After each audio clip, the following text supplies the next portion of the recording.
Ma filɛbagaw bɛɛ fo mɔgɔ mɔgɔ bɛ ka an filɛ nin wagati in na Mali Actu sanfɛla la. Ne tɔgɔ Kalifa Tangara, bɛɛ bɛ n wele Doni Brasco. Ne ye Master Sumiga manager ye. Ne ye Festipop directeur ye. Ne ye Mali Space directeur ye. Donc Festipop rap dɔgɔkun ne ni Master Sumiga hakilina don walasa an fana bɛ se k'an jɔyɔrɔ fa cogoya min na Mali hip hop la. An bɛ se k'an dɔgɔninw dɛmɛ cogoya min na. An bɛ se ka an kɔrɔkɛw fara kan cogoya min na ka Mali hip hop la taa ɲɛ. Festipop rap dɔgɔkun sigilenba yɛrɛ ye. Festipop hakilina nana na a bɛ san 10 bɔ parce que tuma bɛɛ anw bɛ wele festival la Mali kɔ kan ani Mali kɛrɛfɛ jamanaw la. Bon anw b'a ye fanga min bɛ rap la anw fɛ yen o fanga tɛ rap la a jamana dɔw yɛrɛ kan. Mais festival de hip hop bolo a tɛ anw bolo et puis anw bɛ taa festival la caman bɛ yen nɔ i b'a sɔrɔ anw ɲɔgɔnnaw de bɛ k'a kɛ.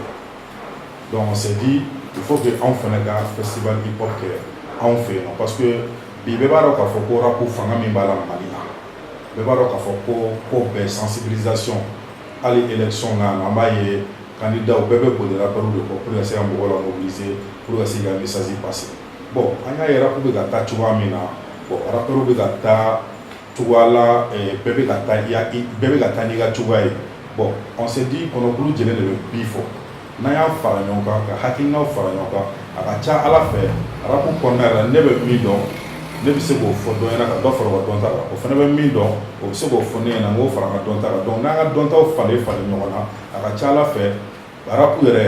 mɔgɔw bɛ n'a dɔn min don. An ka objectif ye an dɔgɔnin minnu bɛ yen minnu bɛ rap la ka se ka fɛɛrɛ kɛ musique in u se k'a faamuya ka ɲɛ halisa cogoya min na expérience min bɛ anw anw ye dɔnniya min sɔrɔ à travers d'autres formations à travers d'autres ateliers à travers d'autres scènes en dehors du Mali o expérience ka se k'o partager n'u ye en même temps ka connexion créer rappeurs bɛɛ lajɛlen ni ɲɔgɔn cɛ kɔrɔbalenw ni nouvelle génération bɛɛ lajɛlen bɛɛ ka se ka fara ɲɔgɔn kan o de y'a to hali première édition kɔnɔna na a y'a ye k'a fɔ rappeur kɔrɔbalen caman tun bɛ yen Mali rappeur fɔlɔ dɔw bɛ yen King Masasi ninnu a n'a yɛrɛ kɔrɔkɛ caman Tatapaw ni Ampoulel ni mɔgɔ caman Aba Samasegu ni mɔgɔ caman tun bɛ yen pour que ka n'u ka expérience partager ni denmisɛnninw ye. Festipop ye festival hip hop de festival hip hop o de an y'a kɛ Festipop rap dɔgɔkun la semaine de rap parce que Festipop n'a fɔra hip hop c'est vague hip hop dan tɛ rap dɔrɔn ye slam b'a la danse b'a la graffiti b'a la fɛn caman b'a la bon on s'est dit pour que ka spécifier dɔɔni an b'a kɛ rap dɔgɔkun c'est k'a jira a centrelen don rap de kan o kɔrɔ t'a ye k'a fɔ ko discipline tɔw fana t'a la. N'i y'a siɲɛ fa tako filanan an b'o baara de la donc tako fɔlɔ kɛra du 7 au 13 mai 2018 donc filanan o ça c'est du 25 au 31 mars 2019 mais yanni o cɛ komi concours b'a la an bɛna concours de présélection kɛ fin du mois de novembre là n'o ye du 28 novembre au 1er décembre an bɛ 2 jours d'atelier kɛ ka sɔrɔ ka 2 jours de concert la o ye présélection de ye. Festipop yɛrɛ bɛ boli taabolo 3 de kan taabolo fɔlɔ o ye atelier de formation ye n ye min f'i ɲɛna sisan kuma kɔnɔna la atelier de formation o ye ka denmisɛnninw k'u former technique d'écriture la k'u former u ka droit fɛngɛli la k'u former rap code la ka u former hali comme ils peuvent aller au fond u ka idée yɛrɛ u ka inspiration na comme u bɛ se ka taa fo a dan na ka se ka u ka dɔnkili yɛrɛ ka kɛ dɔnkili sabatilen ye donc o b'a la o tɛmɛnen kɔ ɲɔgɔndan fana bɛ yen nɔ n'an b'a fɔ o ma ko concours 16 mesures pour convaincre 16 mesures pour convaincre il y a comme rap couplet kelen bon n'i y'a ta poésie la comme 16 vers n'i y'a ta littérature la comme 16 phrases donc ni thème dir'i ma n'a fɔra e ɲɛna sisan i ka kuma corruption kan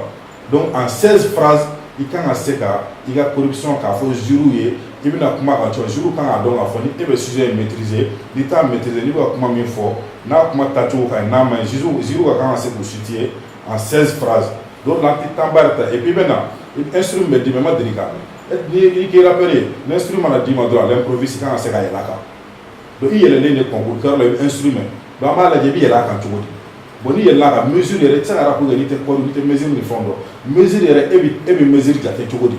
Pour le moment an bɛ à plus de 90 rappeurs inscrits minnu inscrits la concours in na 16 mesures pour convaincre an bɛ weleli min bila d'abord concours bɛ kɛ Ɲamakɔrɔ terrain na Jalakɔrɔ concours de rap bɛ kɛ Ɲamakɔrɔ ZAZ terrain u b'a fɔ terrain ma ko ZAZ terrain le 30 et le 1er. Donc an bɛ wele bila Ɲamakɔrɔ bɛɛ ma Bamakɔ bɛɛ lajɛlen ma bɛɛ ka taa ka t'u diya rappeurs supporter et puis k'a fɔ Jalakɔrɔ jikaw fɛnɛ k'u fɛnɛ k'u pɛrɛn en mois de mars 2019 Festi Hip Hop deuxième édition a bɛ taa cogow fɛ yen tuguni parce que an taara an ye fɔlɔ k'u fɛ u ye mun yira an na an y'a ye on a vu plus de 10 000 environ 15 000 spectateurs olu de taara ka taga Festi Hip Hop la Jalakɔrɔ ji donc u b'a yira k'a fɔ on s'est pas trompé Mali la sponsoring ko ka gɛlɛn fo ka dama tɛmɛ et puis hali minnu ko k'u bɛ sponsoriser u bɛ kɛti de di mɔgɔw ma o tɛ fɛn ɲɛnama di mɔgɔw ma mun bɛ permettre k'i ka événement organiser ka ɲɛ donc c'est pourquoi on s'est dit n'i y'a mɛn an ye dɛmɛbaga wɛrɛ fɔ o y'a sɔrɔ a kunkolo bɛ yɛrɛ bolo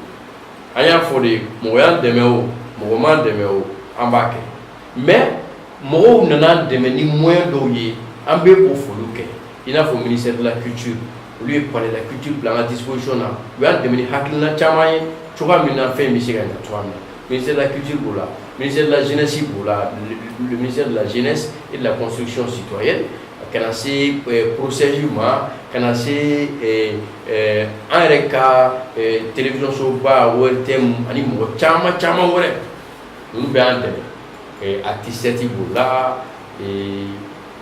Instrument for Africa olu ye moyen logistique bila an ka disposition na mais nin présélection min n'an bɛna kɛ nin an ye dɛmɛbaga min sɔrɔ mun y'a